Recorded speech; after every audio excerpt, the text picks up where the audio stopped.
Greetings, and thank you for being here today. I've read that life is brief and exciting, like a dolphin breaking away as it leaps out of the ocean and then descending and returning home. Today, we celebrate the passing of Ralph Burnett, and that is exactly what I'd like you to think of it. I want you to think of it as a return home. Who was Ralph Burnett? Ralph Burnett was born in 1942 in Kansas. He had eight total brothers and sisters. He was a logger, a hunter, a veteran, an NRA champion shot, a union representative, and a historical economist. He loved to fish, hike, and photograph. He leaves behind his wife, my grandmother, Phyllis Burnett, my mom, Barbara Burnett, myself, and my little sister Casey. Phyllis, this loss has to be unbearable for you, but I just want you to remember all the wonderful stories you told me of how he used to take you dancing, or how you met when he was working on your dad's car, or how you used to go horse riding together, how he used to play pinochle and pool with you and the whole family.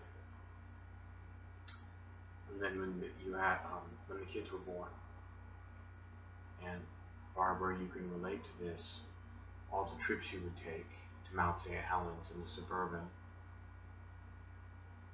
all the times you would go hiking together and boating together. Me, I primarily remember him as a teacher, this wonderful man that always took time out of his life to answer questions about anything. Casey, I'm certain you can relate to that too. You have the same feelings of that. And I always remember how kind of just goofy and weird he was with you, just really quirky, how he used to make you laugh all the time and make you blush even when you were really, really angry.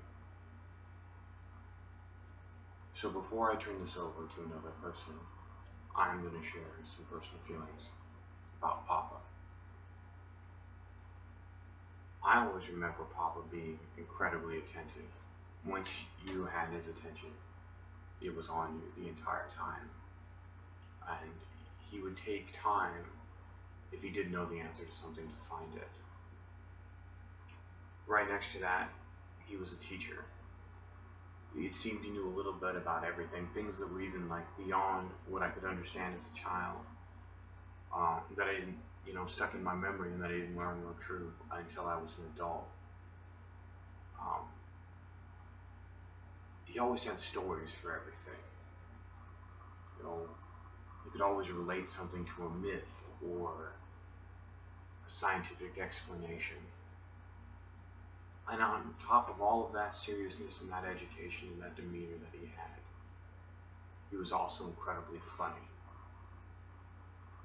He loved British comedy. We used to watch it together all the time. Fawlty Towers, Blackadder. In private, he was an absolute comedian. Ralph Burnett, we will miss you until we see you again. Thank you.